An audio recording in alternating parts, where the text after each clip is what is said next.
a notification on your screen now, and then just go ahead and click accept.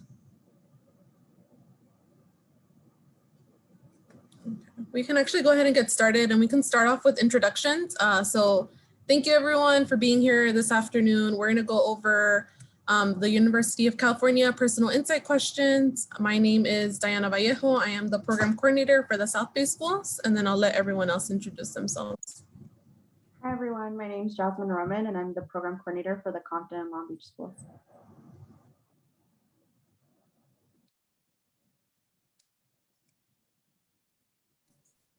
Hi everyone, my name is Andres Guardado and I am the program coordinator for LA and Linwood area schools. Hi, my name is Noemi and I'm the ETS advisor at Linwood. All right. So I'm gonna go ahead and drop in the chat the attendance Google form. So please go ahead and fill that out. Students, you can fill that out just so that we know that you were here. Like I said, this meeting is being recorded. Any questions that you do have, please add them to the chat and we'll answer them through there.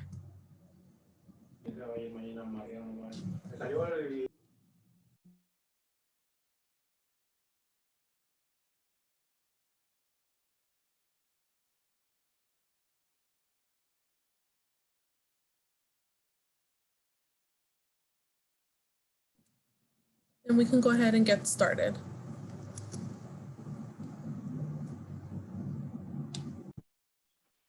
All righty, everyone. Thank you for joining us.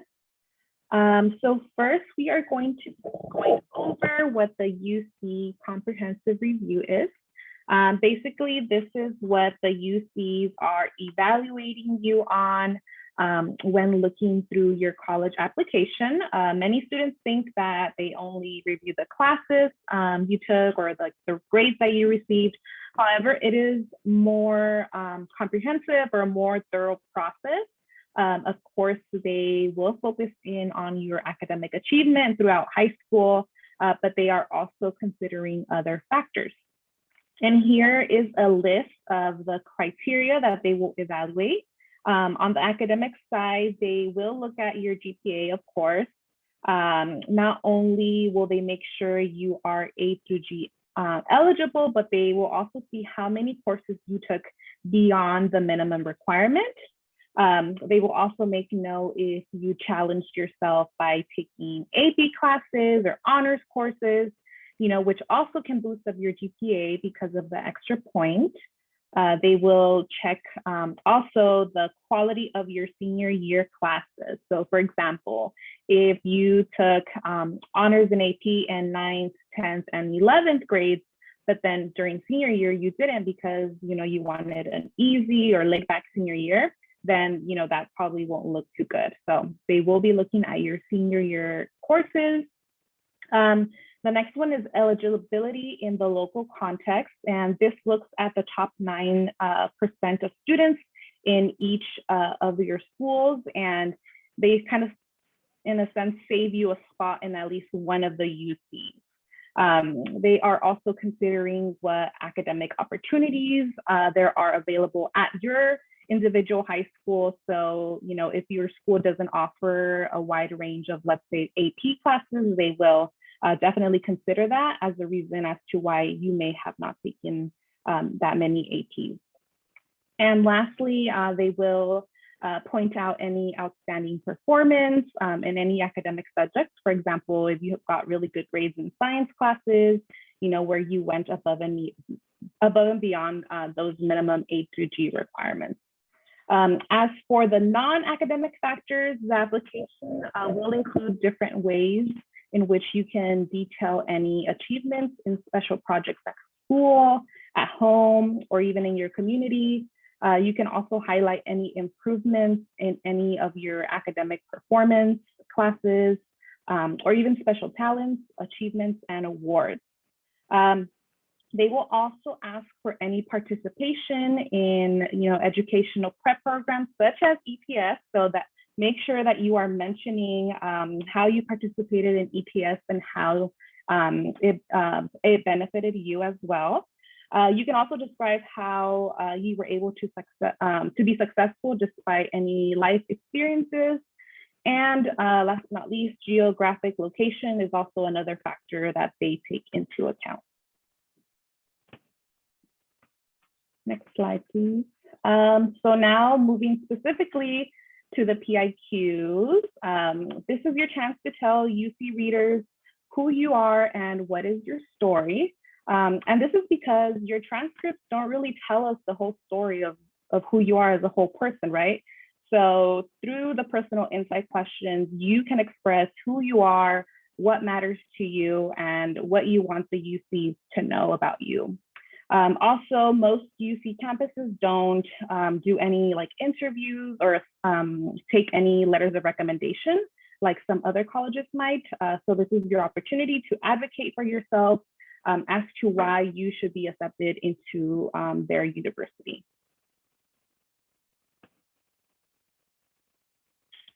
And so here are just some general instructions before we begin, getting more into depth about all the PIQs.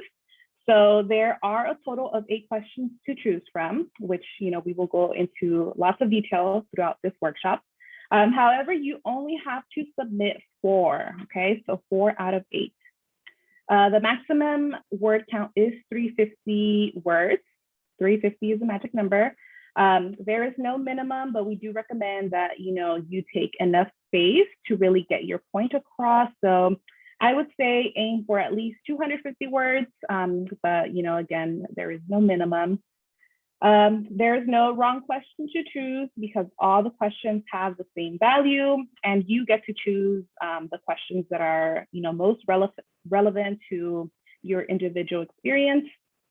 And lastly, keep in mind that the same questions or the PIQs that you write will go to all the campuses that you apply to. So you can't really pick and choose which ones you want to submit for each campus.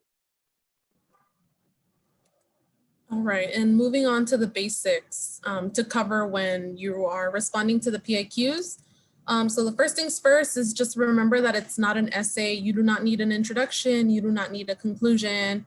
It's just as if you were in an interview, you would respond just how you would verbally. You begin without any fluff in the beginning. You don't have to conclude what you said. Just respond as if someone's asking you a question in person.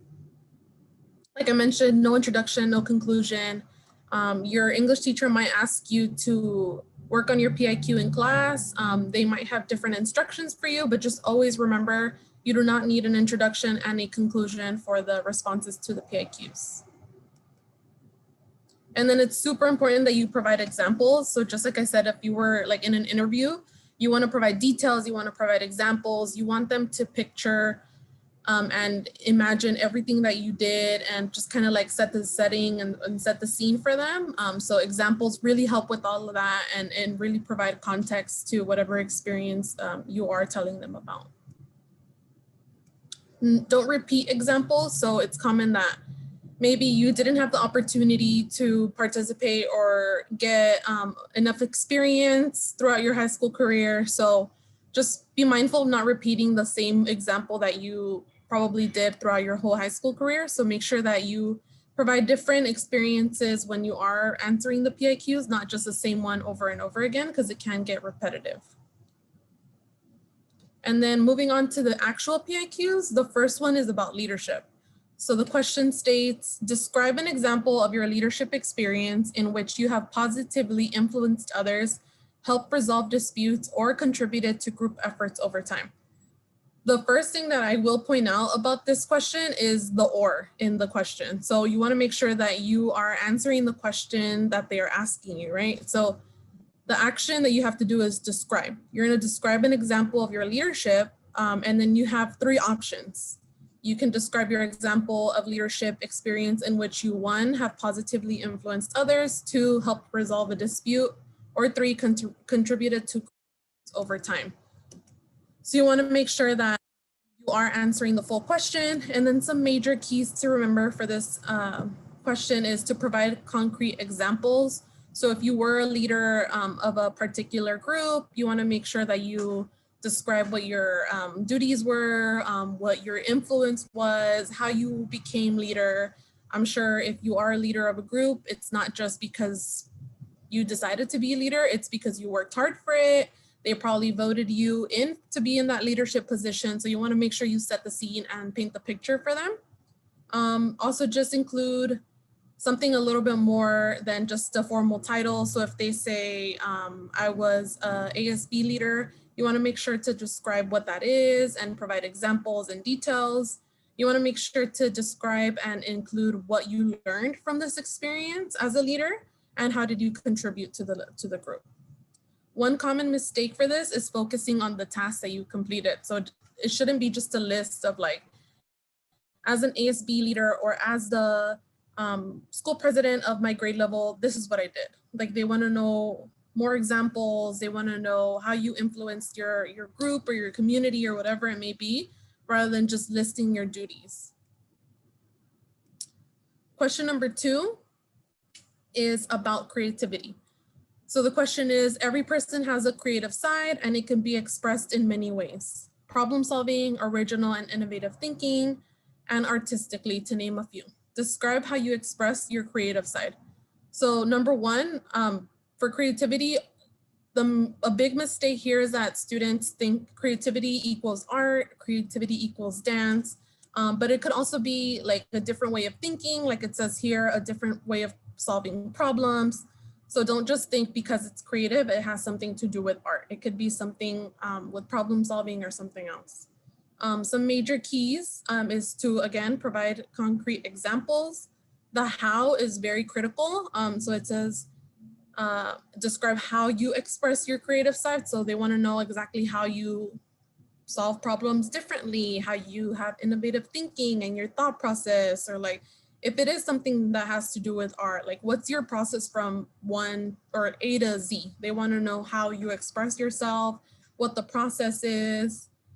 Some common mistakes for this question is showing versus telling. So instead of just telling them, this is what I do, blah, blah, blah, here's the description of my creativity, they want to know how. They want to know, again, like I said, the process. Question number 3 has to do with talent and skill. So the question is, what would you say is your greatest talent or skill, and how have you developed and demonstrated that talent over time? So you want to be mindful that they're asking you 2 different questions. The first question is, what would you say is your greatest talent or skill? You want to determine, do you want to use the word talent or do you want to hone in on the word skill? So that's your first task for this question. Once you determine what your greatest talent or skill is, then you have to describe how you developed it and how you have demonstrated it over time. So again, providing concrete examples, a bunch of details are key to this answer.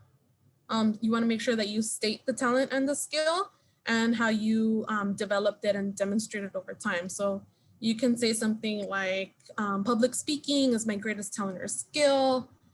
Maybe you had no prior experience in public speaking and then you learned to develop it, and now you can demonstrate that you are a good public speaker because now you're, let's say, in the debate team or whatever it may be. So they want to see that skill develop over time and that you're actually using it. The biggest common mistake for this question is that a lot of students just disregard all of their hard work and they don't give themselves credit, and they just magically say, like, you know, one day I just became a great, let's say, public speaker.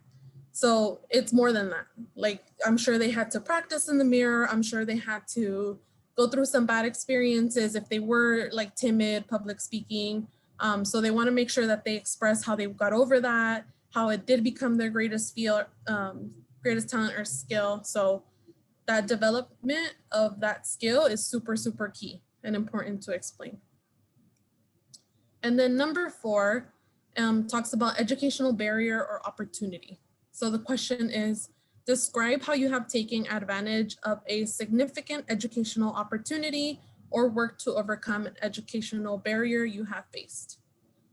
So again, with this one, you want to highlight that word or, because they're asking you to describe either how you have taken advantage of a significant educational opportunity, which could be something like ETS, or how you have overcome an educational barrier that you may have faced in the past. So some major keys to remember, let's say for the educational challenge portion of this question, if you do decide to answer that, is how did the educational challenge or barrier impact you? Impact you is the key word, because you can say something about your mom, you can say something about your siblings, but they don't want to know anything about that. They're gonna give you the opportunity to go to their campus. So it's important that you talk about your personal experience and how they have impacted you. Also, you can talk about what characteristics did you develop from this barrier that you faced, and what did you learn from this barrier that you did face. For the educational opportunity portion, you can talk about why you joined this educational opportunity, what you learned from this, how you contributed from the educational opportunity, and if there are any transferable skills that you have gained from being in this educational opportunity. So like I said, ETS could be one of them. You can say something like, let's say you transferred from a school that didn't have ETS, and now you are at a school that has ETS. You can talk about how like your previous school site didn't have the opportunity for you to be in an educational opportunity, but now that you were presented with the opportunity, you decided to take it, and you learned the A through G requirements, you learned a bunch of stuff being an ETS student. So you can talk about all of that. The two common mistakes that happen with this question is listing challenges and accomplishments rather than describing them and talking about how they have impacted you. So instead of just saying, poor me, poor me, poor me, this is what happened to me, they want to know, okay, how did you overcome it? What happened? What skills did you develop? Stuff like that. And then the other common mistake is listing different educational opportunities and not just focusing on one. So let's say Avid, let's say you were in ETS, talk about one in this question, and then just if you do have the opportunity to do so, talk about the other one in the other section. Okay, moving on to number 5. This one is a personal challenge. So the question is, describe the most significant challenge you have faced and the steps you have taken to overcome this challenge. How has this challenge affected your academic achievement? So it's really important that you see that there's 2 parts to this question, and you want to make sure that you answer both of these parts. The major keys that you want to focus on are what is the most significant challenge? So you want to make sure that this challenge is significant, has significance to you and your life, and how it has how you overcame this challenge. And then you also want to talk about how it affected your academic achievement. One of the biggest things that we see is that a lot of students will answer the first part of this question, but completely forget to talk about academic achievement. So you want to make sure that you are briefly explaining the situation. What is a significant challenge that you faced? How did it impact your academics? And then overall, what did you learn? In the end, the universities want to see how it is that you took on this challenge and overcame it. So make sure that you're touching on each of these details. Some common mistakes with this question is that students will just list different challenges that they have overcome in their personal life, and don't go into any detail about, this is one significant challenge. They'll just list a lot of them. And then they'll also forget explaining how it affected their academic achievement. So it's just really key that you answer both parts of this personal challenge question. Number 6 is regarding an academic subject. The question is, think about an academic subject that inspires you. Describe how you have furthered this interest inside and or outside of the classroom. Some major keys, you want to talk about how it furthered your interest, not only inside the classroom, but outside as well.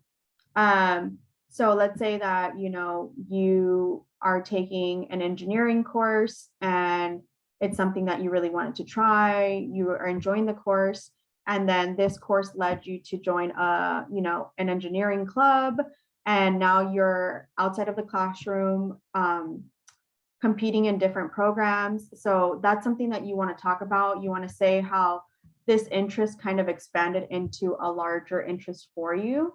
It does not have to be within the chosen major that you plan to study at the university, or any subject that you excel in. It could be, if you're not that great at math, but this math inspires you, you can still talk about that academic subject. So it does not have to be the chosen major that you plan to apply to. You can also write about the subject that you enjoy the most or that interests you or inspires you. You want to make sure that you make this personal. If you do have like a career in mind, let's say like engineering, you want to go into mechanical engineering, you can kind of put this together with your why it inspires you and how this led to this career decision. So it's a great opportunity to talk about that development and over time, how did that inspire you to make that decision? Some common mistakes, getting too technical with this question. So just because the prompt is very straightforward, it does not mean that your answer should be overly straightforward. So you want to definitely describe in detail how this interest has allowed you to, inspired by this subject, has allowed you to choose different opportunities. So definitely touch on those things when you're going over this prompt. The next question, number 7, is regarding service. What have you done to make your school or community a better place? Pretty straightforward, but some major keys that you want to keep in mind. Why did you connect to that issue? What is it that made you want to, start a club to pick up trash at your school? Why did you complete this? Was it because it was a requirement or because something that you felt passionate about? Let's say you're very passionate about environmental justice. Why did you choose to do this?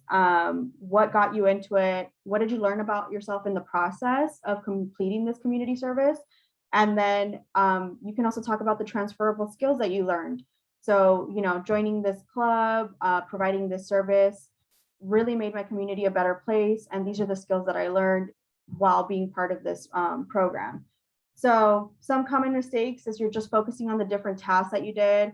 Let's say you were part of, a beach cleanup group and it made your community a better place, but you just focused on, well, every Saturday we went to the beach and we picked up trash and we did this. You're just listing at that point. So you want to make sure that you're focusing on what is it that made you connect to that issue? How did you complete this and why? And then what did you learn about yourself? And then you want to choose something that's significant to you, that's important. And if you don't have something that, you feel would answer this prompt effectively, then you want to make sure that you're looking at different possible prompts for you to answer. And then finally, number 8, this is an open-ended question. So beyond what has already been shared in your application, what do you believe makes you stand out as a strong candidate for the admissions to the University of California? This is totally okay to answer. You must be clear about why it's so important for you. And this prompt basically gives you the opportunity to write about an experience that you haven't had the chance to share yet. So if you've already shared about, being interested in engineering or community service or a personal challenge, this is not the place to talk about it again. This is definitely somewhere where you can talk about a different experience that you haven't shared yet. Some common mistakes with this is that a lot of people would just list different things that make them a strong candidate for the UC system. They also use it as a conclusion or summary paragraph, which you should not do. This should not relate to anything else that you've mentioned in your application. And touching on that, let's say you're talking about the community service and then you end it in number 8. So you start expanding on that same PIQ. You don't want to do that. You definitely want to make sure that it's something different that you haven't already mentioned. And then you want to make sure that it reveals something about yourself that wasn't already revealed. So if you feel like you can't come up with anything for this prompt, then you might want to look at the other 7 prompts. This one is especially hard for students to answer sometimes just because it's hard to talk about yourself. But we have to remember that the personal insight questions are all about you. The university wants to get to know you. So this is your opportunity to brag about everything that you've done, who it's molded you into, what it's helped you achieve in school, and what you can bring to the UC system. Definitely when you're answering your personal insight questions, you don't want to address a certain school. So in number 8, I've seen, for example, students say, I would make a great student at the University of Irvine. all the universities are reading the same PIQs. So if someone from UCLA is reading that, they're going to say, oh, I guess they really want to go to Irvine, not UCLA. So you want to make sure that you're just addressing the system as a whole. So the University of California, not a specific school, especially for this number 8. So once again, choose the 4 that give you the opportunity to share your accomplishments beyond the minimum requirements. There are no perfect 4 to pick. It's just really what you feel comfortable sharing with and what you have a lot to talk about. So just make sure that you're reviewing each of these prompts and picking 4 that you have the most to talk about. You really want to focus on why experiences are significant to you. So while answering these different prompts or reading through them, like really make sure that these are significant prompts that you can answer effectively. And then now we'll be moving on to the case studies.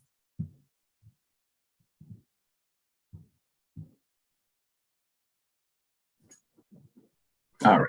So I want to give you all an opportunity to read some previously submitted personal insight questions and kind of take a look at how students are submitting those questions and what we might see as successful or not. Okay. So typically when readers are reviewing applications, they take probably 8 to 10 minutes per application. So we're going to set a 4-minute timer for you all, then have you read through this prompt, and then we will decide whether or not it was a successful personal insight question or not. Okay.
All right, so hopefully you all got a chance to do a quick read of this personal insight question. This student is responding to the question that's asking how they have taken advantage of a significant educational opportunity or worked to overcome an educational barrier that they have faced. Is there anyone on the Zoom right now that wants to tell us some of the stuff that they noticed in this case study, whether good or bad?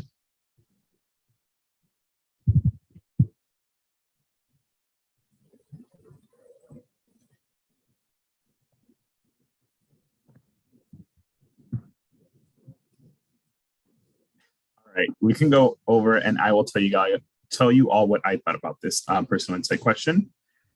So what did I learn, right? I always want to think about what I am learning from the personal insight question. So I learned that the student struggled with reading from an early age and that they possibly self-published a book, right? So those are 2 things that do add to the prompt, right? Or they are responding to the prompt. What mistakes that I saw were a lot of flowery language. So there was a lot of sentences that didn't really give me information about the student. You know, they talked about the dragon and all these other things that, you know, don't really tell me about who the student is. They're more literary. So I don't need that. I need to learn about the student. They made a lot of insider references. So they talk about different books and different things that I might not know about as a reader because I have no idea what they're talking about. And again, maybe if it's a targeted audience that knows what the author or what the writer is referring to, it might be a benefit. But remember, you don't know who is reading your application, so it could be anyone. And then it quoted a lot of authors. I think Diana mentioned that you know, we want to hear about your voice, you, the student. We don't want to hear about your parents. We don't want to hear about published authors. We want to hear from you. So you want to kind of avoid that, okay? So in my opinion, this was an unsuccessful insight question. All right. So we'll do the same thing for this one. We'll give you only a minute and a half this time. Just do a quick glance, and then again, we'll see some good and some bad, and we'll decide whether or not it was successful, okay?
All right, minute and a half is up. Awesome. Okay, so this student, excuse me, is responding. Oh, can we go back real quick? Sorry. They're responding to the question about overcoming a challenge and how the challenge has affected their academic achievement, okay? All right, go ahead. So what did I learn from this personal insight question? So I learned that the student was highlighting their skills, right? So they talked about different skills that they possessed. They talked about having potentially a disability that impacted both their social and academic experience throughout high school. And then they also talked about how they were able to overcome a reading disability by problem solving and adapting, right? So as a reader, if I know nothing else about this student except for his grades, I've learned these three things, right? So to me, that helps me really understand more of the student's experience throughout high school and gives me some context into their classes and into their grades, right? Some mistakes that you can call them that I saw that there was no time frame. So when I'm reading personal insight questions, I like to know when all this stuff happened, right? Because if this was something that happened in an elementary school, it's not really, it is still telling me about the student, but it's not really giving me insight into the student as a high school student. But that is not a huge issue. Again, when I was reading this, I said, okay, well, this is going on throughout high school. It was a little choppy, but I think it adds to the overall message. And I think it's important to note that as you're reading that, it didn't flow like a typical essay, right? It wasn't introduction, body paragraphs, and then, or 3 body paragraphs, and then like 1 conclusion sentence. It was, like I said, a little choppy, but the student told you about their experience, and it really helped me learn more about who they were. So I think this is a successful one.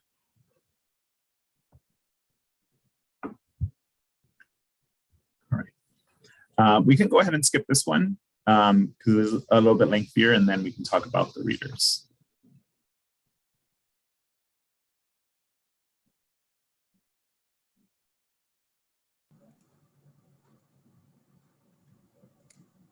All right, so if you guys are already in ETS and you've been in contact with your ETS advisor, you've probably already gotten a remind message, or you've heard about our PIQ readers that are specifically for ETS. So this is a flyer that we have going around starting, I believe like August. We already had the email ready for submissions.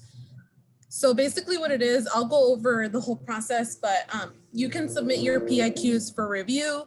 They can review responses for Common App. They can review responses for EOP questions. The last date to submit though, it's the key number or the key date to remember is November 1st.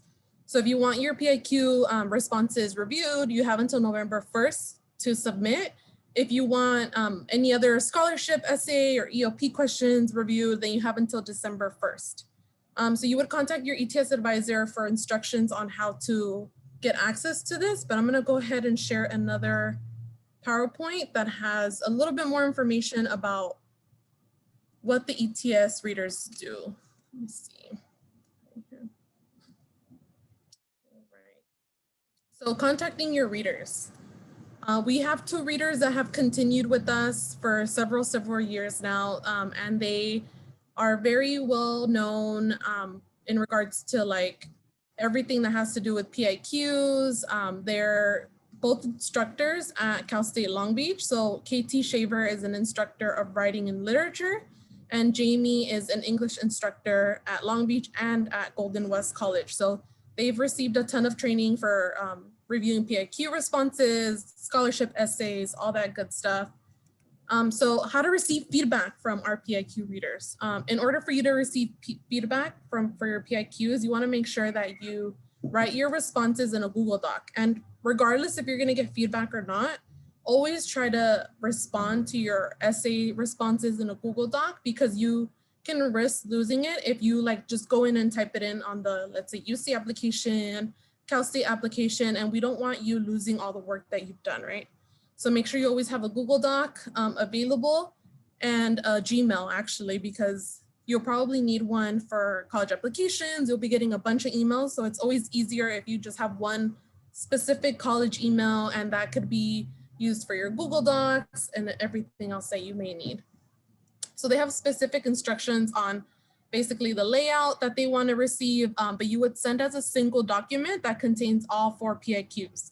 So by the time you want to submit your PIQs for review, you already have to know what 4 PIQs you want to respond to. You'll add the question and then your response right underneath it. They do not want PDFs. They only want Google Docs for a very specific reason. So I'll go ahead and go to the next slide to tell you why. So if you're using a Google Doc, that's the one way that they can provide feedback. So this is a way that they can access their document. So if you're using a Google Doc, you want to make sure that you have your Google document with these settings where it says, there will be a button that says share this document or share this Google Doc at the top. And you want to make sure it says anyone with the link can comment, or is it edit? Anyone with the link can view. So what they can do is once they have view access, they can go in and add comments to whatever section of the PIQ they have feedback for. So when you're ready to send them your PIQs, what you can do is you're going to compose an email. Your ETS advisor will give you the email to send your PIQ responses to. In the subject, you'll put your first and last name, PIQs draft 1 or draft 2, or let's say it's a scholarship essay, you can put scholarship draft 1 or whatever it may be. Just make sure you have an appropriate subject line so that it doesn't get lost somewhere in their emails. You're going to go ahead and add something like, hello, ETS tutors. I am from Banning High School. I am majoring in, let's say you're majoring in biology and then you want to be a biology major your freshman year. And you can say, here are my PIQs on the Google Doc. And then you can include your name. You can attach your PIQ. Let's say you are doing a scholarship essay. You can say, here is my scholarship essay on this Google Doc. And then they'll be able to access your response and give you feedback. So in regards to getting feedback, you will receive a confirmation email and they will send you one within 1 to 2 days that they receive your PIQs or your Common App essay or your EOP essay or whatever it may be. Feedback will be returned as humanly possible. That's what they definitely push every time, since they are instructors on campus. They're very busy, but they do this for us as a side.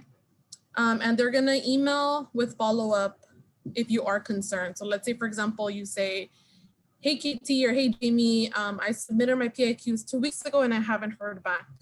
So you can go ahead and email them or contact your ETS advisor and we can give you an update.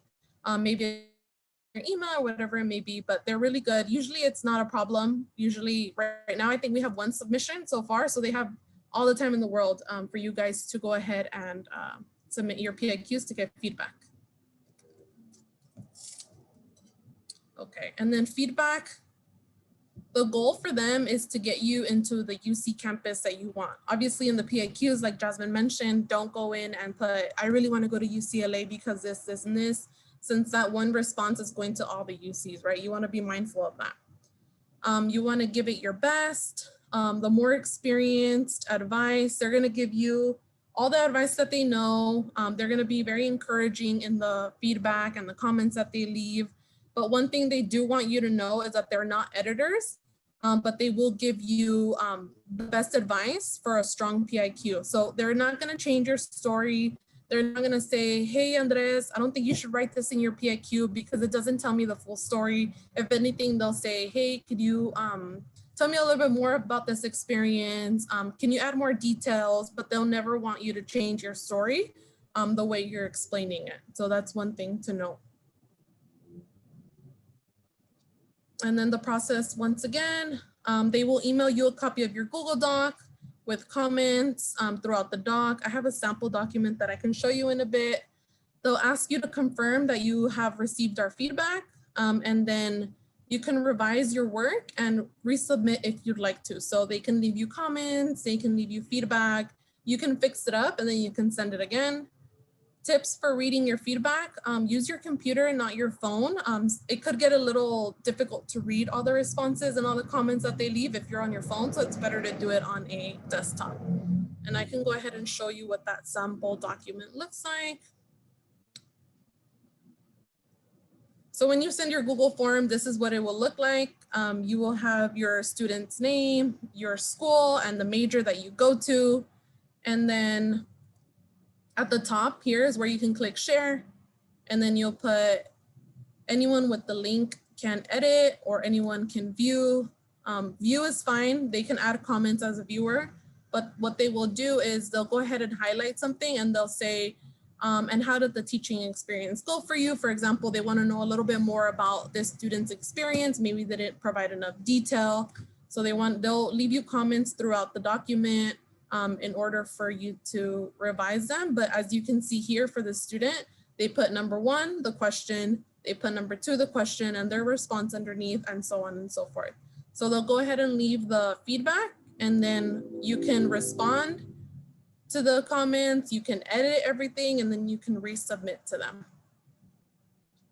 Let's see.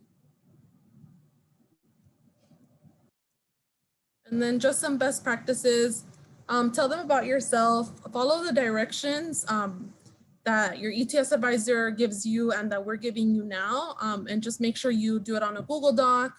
A Word document is fine as well, but a Google Doc is usually easier. Make sure you're answering the questions like all of us said today. Sometimes UC PIQs have like a 2-part question, or sometimes they say and or, so you want to make sure you answer the full question. Add a lot of detail, a lot of context is going to be super helpful. Be unique. Don't think that like they want to hear a certain story, because they don't. They want to hear your story. And so stand out in that way of like being authentic.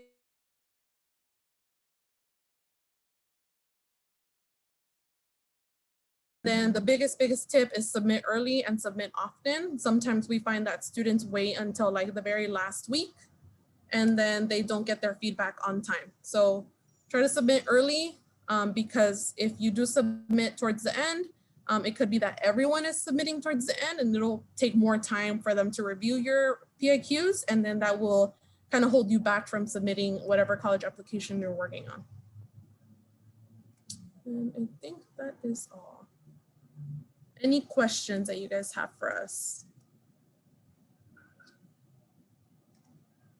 You can go ahead and leave them in the chat if anyone has any questions regarding PIQs, regarding the readers.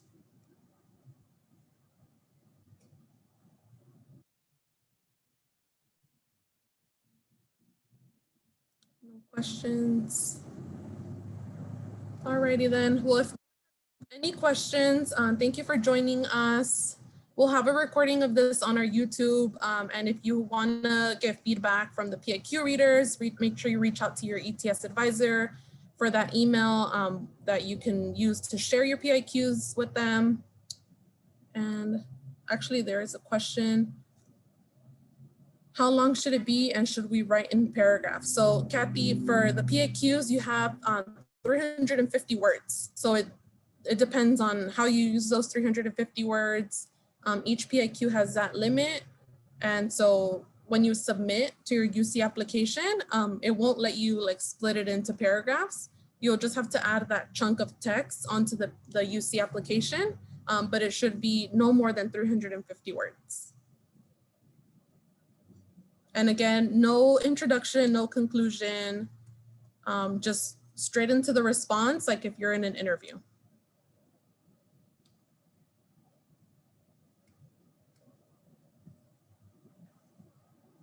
All right. Any other questions before we log off?